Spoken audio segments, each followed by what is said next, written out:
Well, hey, friends, let's keep reading in John chapter 6. We're starting in verse 16. When evening came, his disciples went down into the lake, where they got into a boat and set off across the lake for Capernaum. By now it was dark, and Jesus had not joined them.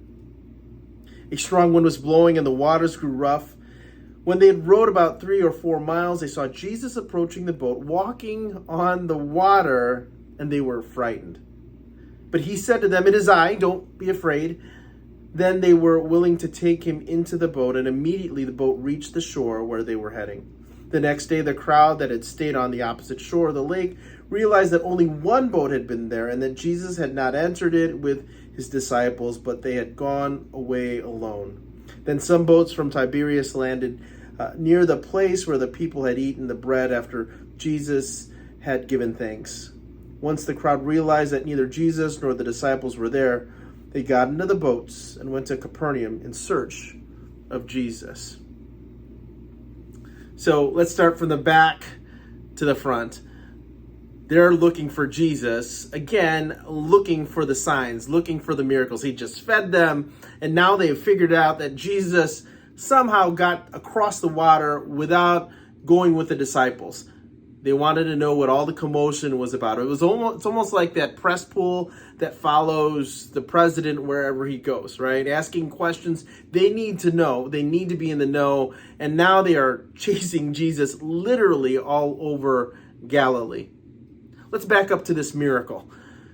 So Jesus follows the disciples. Actually, they go into the water to cross the water at Jesus' direction. But Jesus isn't with them. He stays behind.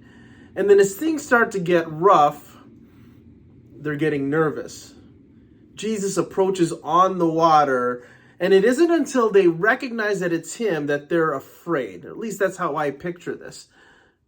What are they thinking? Oh my gosh, who is this that's coming up on us? Oh, why didn't Jesus come with us? He could have handled this for us. But when Jesus gets there, he just simply says, "It's me."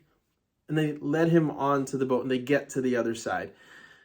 Now, it's a story that will grow legs, I'm sure, because now they've seen multiple miracles. I've heard of multiple miracles. Remember the wedding, the water into wine at the wedding at Cana, the healing of the ruler's son, the healing of the invalid in Bethesda, the multiplication of the boys' loaf and fish. And now it's, how does Jesus get from here to there? Did he teleport? They didn't see it, but I'm sure they end up hearing that Jesus walked on the water. Not only does he have mastery over the nature or creation, but he also can calm men's fears, because now they invite him into the boat with them.